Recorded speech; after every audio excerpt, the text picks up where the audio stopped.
Hello guys, வணக்கம். இன்னைக்கு இருக்கிற காலகட்டத்தில் இங்கிலீஷ் அப்படிங்கிறது உங்கள் ப்ரொஃபஷனல் லைஃபுக்கு ரொம்பவே முக்கியமான ஒரு ஒன்றா பார்க்குறேன் நான். இங்கிலீஷை கற்றுக்கிறதுக்கு நிறைய வழிகள் இருக்குது. அதுக்கு ஒரு முக்கியமான வழி என்ன அப்படின்னு சொன்னால், நீங்கள் கண்டினியூஸாக ப்ராக்டிஸ் பண்ணணும் அப்படிங்கிறது தான். ஸோ இது ஒரு வழி. இன்னொன்று என்னென்னா, நீங்கள் நிறைய வொக்கபுலரிஸ் கற்றுக்கிறது மூலமாக நீங்கள் ஒரு எஸ்ஸே எழுதணும்னு நினைக்கிறீங்க, நீங்கள் தயக்கம் இல்லாமல் அடுத்தவங்க கூட இங்கிலீஷில் ஒரு புது வார்த்தைகள் போட்டு பேசணும் அப்படின்னு சொல்லி நினைக்கிறீங்க.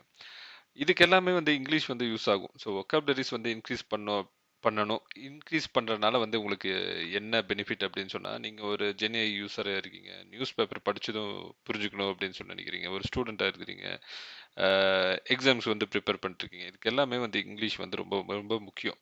ஸோ வொக்காபுலரிஸ் எப்படி ஈஸியாக நிறைய படிக்கிறது அப்படின்னு சொன்னால், இங்கிலீஷ் ஒரு 70% to 80% ஆஃப் வேர்ட்ஸ் லாட்டின்லேருந்தும் க்ரீக்லேருந்தும் வந்திருக்கு. ஸோ ஃபார் எக்ஸாம்பிள் இப்போ பார்த்துட்டீங்க அப்படின்னு சொன்னால், ஸ்க்ரீனில் பல ஒரு எக்ஸாம்பிள் கொடுத்துருக்கேன். So common English root words and their meaning அப்படின்னு சொல்லிட்டு, ஃபார் எக்ஸாம்பிள் ஒரு ஆக்ட் அப்படின்னு சொன்னால் லாட்டினில் டு டூ அப்படின்னு சொல்ல அர்த்தம். ஸோ டு டூ அப்படின்னு சொன்னால் ஒரு ஒரு ஆக்ஷனை செய்கிறது, அது ஆக்ஷன் அப்படின்னு சொல்லி ஒரு வார்த்தையால் குறிக்கலாம், ஆக்டர் அப்படின்னு சொல்லி குறிக்கலாம். இன்னொரு வார்த்தை என்ன அப்படின்னு சொல்லுறது பயோ அப்படின்னு சொல்லி அர்த்தம். ஸோ பயோ அப்படின்னா பயாலஜி அப்படிங்கிற ஒரு வார்த்தையில் பயோ அப்படின்னு சொல்லி வருது. பயோனா லைஃப், லாஜி அப்படின்னு சொன்னால் ஸ்டடீஸ். ஸோ பயாலஜின்னா ஸ்டடி ஆஃப் லைஃப். நீங்கள் ஸ்கூலில் பயாலஜி படிச்சிருப்பீங்க. ஜுவாலஜி, பாட்னி இதெல்லாமே லைஃப்பை பற்றி படிக்கிற ஒரு விஷயம். ஸோ இதே மாதிரி தான் க்ரான், dict, graph.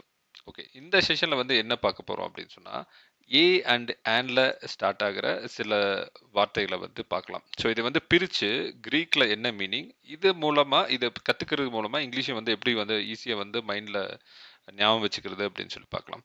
So first A and on. A and on அப்படின்னு சொன்னால் இல்லாத அப்படின்னு சொல்லி அர்த்தம். ஸோ வித்தவுட் அப்படின்னு சொல்லிட்டு அர்த்தம். ஏ பயோஜெனிசிஸ். ஏ பயோஜெனிசிஸ் அப்படிங்கிற ஒரு வார்த்தையை ஸ்ப்ளிட் பண்ணால் ஏ ப்ளஸ் பயோ ப்ளஸ் ஜெனிசிஸ். ஏ அப்படின்னு சொன்னால் இல்லாத, பயோனா ஒரு லைஃப், ஜெனிசிஸ் அப்படின்னு சொன்னால் ஒரு லைஃப் தோன்றல், ஒரு ஒரிஜின் ஆஃப் த லைஃப் அப்படின்னு சொல்லலாம். ஸோ இதுக்கு ஏ பயோஜெனிசிஸ் அப்படிங்கிறத எப்படி நம்ம மீனிங்ஃபுல் பண்ணலாம்னா, the origin of the life from the non-living matter அப்படின்னு சொல்லலாம். ஸோ உயிரற்ற பொருளிலிருந்து ஒரு உயிர் தோன்றது ஏ பயோஜெனிசிஸ்.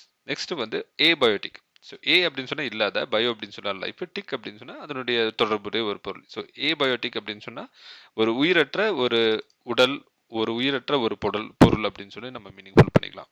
ஸோ நெக்ஸ்ட் பார்த்தீங்க அப்படின்னு சொன்னால் ஏ பை ஸ்மால் அப்படின்னு சொல்லிட்டு. ஸோ ஏ அப்படின்னு சொன்னால் வித்தவுட், பேஸ் அப்படின்னு சொன்னால் பாட்டம். இந்த ஒரு வார்த்தையும் நெக்ஸ்ட் வர ஏ பயஸ் அப்படிங்கிறது சேம் மீனிங் தான் குறிக்கும் ஆல்மோஸ்ட். என்னன்னா ஏ பயஸ் அப்படின்னு சொன்னா என்னன்னா பாட்டம் அப்படின்னு சொல்லிட்டு. ஸோ பாட்டம் இல்லாத ஒரு பொருள், ஒரு படு மோசமான ஒரு பொருள், என்ன சொல்லலாம், ஒரு அப்பட்டமான குற்றச்சாட்டு, அடிப்படை இல்லாத ஒரு குற்றச்சாட்டு, இந்த மாதிரி வேர்ட்ஸ் எல்லாம் நம்ம சொல்றதுக்கு இந்த ரெண்டு வார்த்தையை யூஸ் பண்ணிக்கலாம். நெக்ஸ்ட் பார்த்தீங்கன்னா எக்கார்பஸ். எக்கார்பஸ் அப்படின்னு சொன்னா ஏன்னா இல்லாத, கார்பஸ் அப்படின்னு சொன்னா கார்ப் அப்படிங்கிறது ஃப்ரூட் அப்படிங்கிற ஒரு மீனிங்கை குறிக்கக்கூடியது. அஸ் அப்படின்னு சொன்னா அதனுடைய தொடர்புடைய. ஸோ எக்கார்பஸ் அப்படின்னு சொன்னா ஒரு ஃப்ரூட் இல்லாத ஒரு பிளான்ட்டோ இல்லை ட்ரீயோ குறிக்கக்கூடியது எக்கார்பஸ், அதாவது காய்விடாத செடிகள், மரங்கள். நெக்ஸ்ட் வார்த்தை என்னன்னு சொல்லி பார்த்தீங்கன்னா அசென்ட்ரிக். அசென்ட்ரிக் அப்படிங்கிறத பிரித்து பார்த்தா ஏ பிளஸ் சென்ட்ரிக். சென்ட்ரிக் மையம், ஏ அப்படின்னு சொன்னால் இல்லாத, ஒரு மையம் இல்லாத, மையமற்ற ஒரு பொருள். ஸோ எஷில்ஃபானியஸ் அப்படின்னு சொன்னால் ஏ அப்படின்னு சொன்னால் வித்தவுட், ஷீஃபல் அப்படின்னு சொன்னால் தலை, தலை இல்லாத ஒரு நிலையை குறிக்கக்கூடியது எஷிஃபாலஸ் அப்படின்னு சொல்லுவோம். Next achromatic. அக்ரோமேட்டிக் அப்படின்னு சொன்னால் ஏன்னா வித்தவுட், க்ரோம் அப்படின்னு சொன்னால் கலர். ஸோ கலர் இல்லாத ஒரு பொருளை குறிக்கக்கூடியது தான் அக்ரோமேட்டிக் அப்படின்னு சொல்லிட்டு மீனிங்ஃபுல் பண்ணலாம். நெக்ஸ்ட் எசைக்ளிக். எசைக்ளிக் ஸ்ப்ளிட் பண்ண ஏ பிளஸ் சைக்ளிக். சைக்கிள் அப்படின்னு சொன்னால் என்னன்னா ஒரு வட்டமாக ரவுண்ட் அடிச்சுக்கிறது தான் சைக்ளிக். சுழற்சியான ஒரு நிலையில் ஒரு ப்ராசஸ் நடக்கக்கூடியது. இது இல்லாத ஒரு சூழ்நிலை. ஏசைக்ளிக் அப்படின்னு சொன்னால் ஒரு சுழற்சி இல்லாத ஒரு சூழ்நிலை ஏசைக்ளிக். நெக்ஸ்ட் அக்னோஷியா. இதை ஸ்ப்ளிட் பண்ணா ஏ வித்தவுட், க்னோஸ் அப்படின்னு சொன்னா கிரீக்ல நாலேஜ் அப்படின்னு சொல்லி மீனிங். ஸோ இயா அப்படின்னு சொன்னா அதனுடைய கண்டிஷன். ஸோ அக்னோஷியா அப்படின்னு சொன்னா ஒரு அறிவில்லாத ஒரு நிலையை குறிக்கக்கூடியது. ஸோ அறிதல் குறைபாடு, உணர்ச்சி அடையாளம் காண இயலாமை அப்படின்னு சொல்லி தமிழ்ல மீனிங்ஃபுல் பண்ணலாம். So the agnosia. So agnostic அப்படின்னு சொன்னா என்னன்னா சேம் மீனிங் தான். க்னோஸ் அப்படின்னு சொன்னா நாலேஜ், ஏனா வித்தவுட், அதாவது இதுக்கு என்ன மீனிங் பண்ணலாம் அப்படின்னு சொன்னா a person who believes that nothing is known. அதாவது எதுவுமே தெரியாது, ஒரு ஒரு நாலேஜ் வந்து அட்டன் பண்ண முடியாத ஒரு சூழ்நிலை, கடவுள் வந்து இல்லை அப்படின்னு சொல்லுவாங்க. தமிழ்ல வந்து பாத்தீங்கன்னா இறை மறுப்பாளர் அப்படின்னு சொல்றாங்க. இதை வந்து அக்னோஸ்டிக். நெக்ஸ்ட் வந்து அகோனிக் அப்படின்னு சொன்னா ஏனா வித்தவுட் கான் அப்படிங்கிறது வந்து ஆங்கிள் அப்படின்னு சொல்லி அர்த்தம். ஸோ ஒரு ஒரு கோணமற்ற அப்படின்னு சொல்லலாம், ஒரு ஆங்கிள் இல்லாத அப்படின்னு சொல்லலாம்.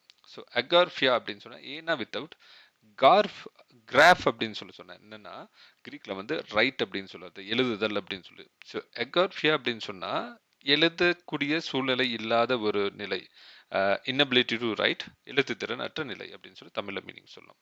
ஸோ அலெக்சியா அப்படின்னு சொன்னா ஏ பிளஸ் லெக்ஸ். லெக்ஸ் அப்படின்னு சொன்னா என்னன்னா ஸ்பீச், வார்த்தை, பேசும் நிலை அப்படின்னு சொல்லலாம். ஸோ அலெக்சியா அப்படின்னு சொன்னா அதாவது பேசக்கூடிய நிலை இல்லாத ஒரு தன்மை, இன்னபிலிட்டி டு ரீட், வாசிப்பு திறன் அற்ற நிலை அப்படின்னு சொல்லலாம். நெக்ஸ்ட் வேர்டு என்னன்னா ஆம்ப்ரோஷியா. ஸோ ஆம்ப்ரோட்டோஸ் அப்படின்னு சொன்னா என்னன்னா கிரீக்ல மரணமுள்ள அப்படின்னு சொல்ல அர்த்தம். ஸோ ஆம்ப்ரோஷியா அப்படின்னு சொன்னா மரணமற்ற நிலை. மரணமற்ற நிலை எப்படி வரும் அப்படின்னு சொன்னா ஒரு அமிர்தம் சாப்பிட்ற மூலமா வந்து மரணமற்ற நிலை வரும் அப்படின்னு சொல்லி நம்ம சின்ன வயசுல வந்து ஸ்டோரிஸ்ல வந்து கேட்டுருக்கோம். ஸோ அமிர்தம் சாப்பிட்டா வந்து அவங்களுக்கு சாவே இல்லை அப்படின்னு சொல்லிட்டு. ஸோ அதுதான் இந்த ஆம்ப்ரோஷியா அப்படின்னு சொல்லு. ஸோ அம்னீஷியா அப்படின்னு சொன்னா நீஸ் அப்படின்னு சொன்னா என்னன்னா மெமரி. ஸோ மெமரி அற்றத்தலை, ஒரு ஒரு ஞாபகப்படுத்தக்கூடிய ஒரு திறனை வந்து இழக்கும் ஒரு சூழ்நிலை அப்படின்னு சொல்லி வச்சுக்கலாம், ஞாபக மறதி அப்படின்னு சொல்லி வச்சுக்கலாம். ஸோ ஆம்னெஸ்டி அப்படின்னு சொன்னா மினிஸ் அப்படின்னு சொன்னா மெமரி ஆல்ரெடி வந்து நம்ம பார்த்துருக்கோம். ஸோ ஆம்னெஸ்டி அப்படின்னு சொன்னா ஒரு தெரியாம ஒரு ஒரு ஒரு நம்ம ஒரு ஒரு கண்டிஷன் இல்லாத ஒரு டைம்ல வந்து ஒரு குற்ற செயலை வந்து செஞ்சுட்டோம் அப்படிங்கிறது வந்து ஒரு பொருள். ஸோ அப்படி வந்து தெரியாம ஒரு தப்பா வந்து செய்யும்போது வந்து பொது மன்னிப்பு வந்து வந்து கேட்போம் இல்லையா. ஸோ அந்த மாதிரி மீனிங் பண்ணலாம் தமிழ்ல வந்துட்டு. ஸோ அதான் ஆம்னெஸ்டி அப்படிங்கிற ஒரு மீனிங். ஸோ நெக்ஸ்ட் வந்து பாத்தீங்க அப்படின்னு சொன்னா அமோரல். மாரல் அப்படின்னு சொன்னா சின்ன வயசுல வந்து மாரல் ஸ்டோரிஸ் எல்லாம் வந்து கேட்டிருப்போம். ஸோ மாரல் ஸ்டோரிஸ் எதுக்கு வந்து இம்ப்ரூவ் பண்றோம்னா நம்ம பிஹேவியர் வந்து இம்ப்ரூவ் பண்றது. A proper behaviour is known S moral. So moral அப்படின்னு சொன்னா ஒரு ஒரு ப்ராப்பரான ஒரு மாரல் இல்லாத ஒரு சூழ்நிலை, ப்ராப்பரான பிஹேவியர், ஒரு ஒழுக்கமற்ற ஒரு தன்மை அப்படின்னு சொல்லி வச்சுக்கலாம். ஸோ அமார்பஸ் அப்படின்னு சொன்னா மார்ப் அப்படின்னு சொன்னா ஒரு வடிவம். ஸோ வடிவம் இல்லாத ஒரு சூழ்நிலையில வந்து அமார்பஸ் அப்படின்னு சொல்லுவாங்க. ஸோ அமீனியா. அமீனியா அப்படின்னு சொன்னா என்னன்னா பிளட். அனீமியா அப்படிங்கிறது வந்து ஏ பிளஸ் நீமியா, ஹீமியா. ஹீமியா அப்படின்னு சொன்னா என்னன்னா ஹீமியா அப்படின்னு சொன்னா பிளட் அப்படின்னு சொல்றது. ஸோ பிளட் டிஃபிஷியன்சி அப்படின்னு சொல்லலாம். ஸோ ரத்த சோகை, குதி சோகை அப்படின்னு சொல்லலாம் தமிழ்ல. நெக்ஸ்ட் வந்து பார்த்தா அனல்ஜீசியா. ஸோ அனல்ஜீசியா அப்படின்னு சொன்னா என்னன்னா அனல் அப்படின்னு சொன்னா ஒரு வலி, அதாவது வலி இல்லாத ஒரு சூழ்நிலை, வலியை உணரக்கூடிய கூடிய ஒரு நிலை இல்லாத ஒரு சூழ்நிலை அப்படின்னு சொல்லி வச்சுக்கலாம். So inability to feel the pain. So வலி உணர்வற்ற ஒரு நிலை. அனல்ஜெசிக் அப்படின்னு சொன்னா என்னன்னா இதை வந்து அல்க் அப்படின்னு சொன்னா பெயின், ஆன் அப்படின்னு சொன்னா இல்லாத. ஸோ இங்க வந்து பாத்தீங்க அப்படின்னு சொன்னா ஆன் அப்படின்னு சொல்லி வருது. ஆன் ரெண்டுமே வந்து வித்தவுட் அப்படின்னு சொல்லி அர்த்தம். ஸோ வலி நிவாரணி, வலி இல்லாத ஒரு சூழ்நிலை உருவாக்கும் ஒரு மெடிசினை வந்து அனல்ஜெசிக் அப்படின்னு சொல்றோம், ஆன்டிபயோட்டிக் அப்படின்னு சொல்ற மாதிரி. ஸோ அனார்ச்சி அப்படின்னு சொன்னா ஆன்னா இல்லாத, ஆட்சி அப்படின்னு சொன்னா ரூலர். ஸோ ரூலர் இல்லாத ஒரு ஆட்சி, இல்லைன்னா ஒரு ஒரு தலைவன் இருந்தும் கரெக்டான ஒரு ஆட்சியை செலுத்த முடியாத சூழ்நிலை வந்து அனார்ச்சி அப்படின்னு சொல்றோம். நெக்ஸ்ட் வந்து பாத்தீங்க அப்படின்னா அனிக்டோட்.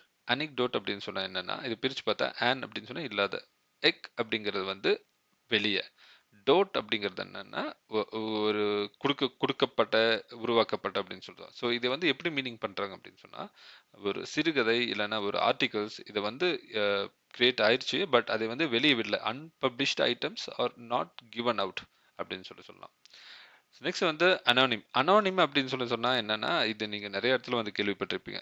குவரால ஃபேஸ்புக்ல வந்து ஒரு போஸ்ட் யார் போடுறாங்க அப்படின்னு சொல்லி தெரியவே தெரியாது, அவங்க நேமும் தெரியாது, இல்லைன்னா பொய்யான ஒரு பேர், இல்லாத ஒரு நேமை வச்சுட்டு யூஸ் பண்ற ஒரு சூழ்நிலை தான் வந்து அனானிம்ஸ் அப்படின்னு சொல்லுவாங்க. ஸோ பெயர் தெரியாதவர் அப்படின்னு சொல்லி இங்கிலீஷ்ல வந்து சொல்றாங்க. அனோஸ்மியா அனோஸ்மியா அப்படின்னு சொன்னா ஓசம் அப்படின்னா ஸ்மெல். ஸோ நுகரக்கூடிய ஒரு தன்மை இல்லாத ஒரு சூழ்நிலை வந்து அனோஸ்மியா. ஸோ ஏப்பத்தி பத்தி அப்படி பேத் அப்படின்னு சொன்னா சஃபரிங். அதாவது உணரக்கூடிய ஒரு சூழ்நிலை இல்லாது. அது எப்படி வந்து இங்கிலீஷ்ல வந்து மீன் பண்றாங்கன்னா லேக் ஆஃப் இன்ட்ரெஸ்ட் என்தூசியசம். ஒரு உற்சாகமற்ற ஒரு சூழ்நிலை, அக்கறை இன்மை, உணர்ச்சியற்ற ஒரு நிலை. ஸோ அஃபேசியா அஃபேசியா ஃபேஸ் அப்படின்னு சொன்னா என்னன்னா speech. So inability to understand or produce speech. So பேச்சு திறன் இழக்கும் ஒரு சூழ்நிலை வந்து அஃபாசியா அப்படின்னு சொல்லி சொல்றாங்க. அஃபோனியா அப்படின்னு சொன்னா ஃபோன் நம்மளுக்கு எல்லாருக்குமே தெரியும். ஃபோனில் என்ன வரும்னா வாய்ஸ் வரும். ஸோ வாய்ஸ் வரும் வித்தவுட், ஏன்னா without, so without any voice, அதாவது குரல் இழப்பு, ஒலி இழப்பு, லாஸ் ஆஃப் வாய்ஸ் அப்படின்னு சொல்லி சொல்றாங்க. நெக்ஸ்ட் வந்து பார்த்தீங்க அப்படின்னு சொன்னால் ஃபோட்டிக் ஃபோட்டோசிந்தசிஸ் அப்படின்னு சொல்லி படிச்சிருப்பீங்க. அது இல்லாமல் ஒரு ஃபோட்டோ எடுக்கும்போது என்னென்னா கிளிக் அப்படின்னு சொல்லிட்டு ஒரு ஒளி வரும் இல்லையா, ஒரு லைட்டை வந்து அடிக்கும். ஸோ எஃபோட்டிக் அப்படின்னு சொன்னால் ஃபோட் அப்படின்னு சொன்னால் லைட்டை குறிக்கக்கூடியது. எஃபோட்டிக் அப்படின்னு சொன்னால் லைட் இல்லாத ஒரு சூழ்நிலை, அதாவது ஒளியற்ற இருண்ட அப்படின்னு சொல்லி தமிழில் மீனிங் பண்ணுறாங்க. ஆப்னியா ஃப்னியா அப்படின்னு சொன்னால் மூச்சு, மூச்சு இல்லாத ஒரு சூழ்நிலை வந்து ஆப்னியா அப்படின்னு சொல்லி சொல்கிறாங்க. மூச்சு திணறல், மூச்சு நிறுத்தம் அப்படின்னு சொல்லி சொல்கிறாங்க. நெக்ஸ்ட் வந்து பார்த்தீங்கன்னா அசோஷியல். சோஷியல் அப்படின்னு சொன்னாலே ஒரு குரூப்பாக ஒரு மக்கள் இருக்கிறது, இல்லை குரூப்பாக எந்த ஆக்டிவிட்டி பண்ணாலும் வந்து சோஷியல். அசோஷியல் அப்படின்னு சொன்னால் ஒரு தனியாக இருக்கும் ஒரு சூழ்நிலை அப்படின்னு சொல்லலாம். அசமெட்ரி அப்படின்னு சொன்னால் சிங்க் அப்படின்னு சொன்னால் எல்லாம் சேர்ந்து பண்ணுறது, சேர்ந்து ஒரு விஷயம் வந்து நடக்கிறதா வந்து சிங்க். அசிமெட்ரி அப்படின்னு சொன்னா ஒரு சேர்ந்து இல்லாத ஒரு சூழ்நிலை. So lack of equality and equivalence between the parts அப்படின்னு சொல்லி சொல்றாங்க. அசின்கார்னஸ் இது வந்து சேம் மீனிங் தான். சிங்க் அப்படின்னு சொன்னா எல்லாம் சேர்ந்து பண்றது, சேர்ந்து நடக்கும் ஒரு விஷயம். ஸோ அந்த அந்த சேர்ந்து நடக்கும் விஷயம் இல்லாத ஒரு ஒரு விஷயம்.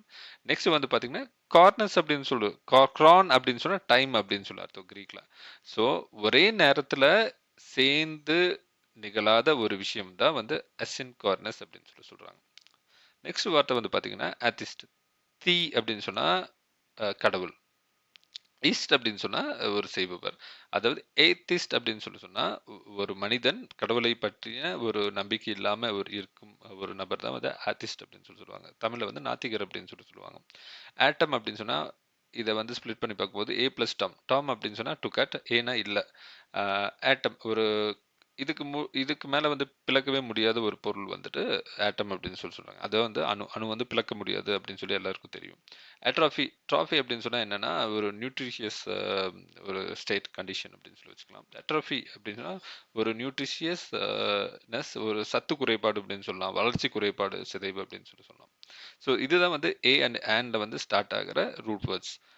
நெக்ஸ்ட் செஷனில் வேற ஒரு வார்த்தையை எடுத்துட்டு நம்ம பார்க்கலாம். So until then see you. இந்த சேனல் உங்களுக்கு பிடிச்சிருந்ததுன்னா சப்ஸ்கிரைப் பண்ணிக்கோங்க.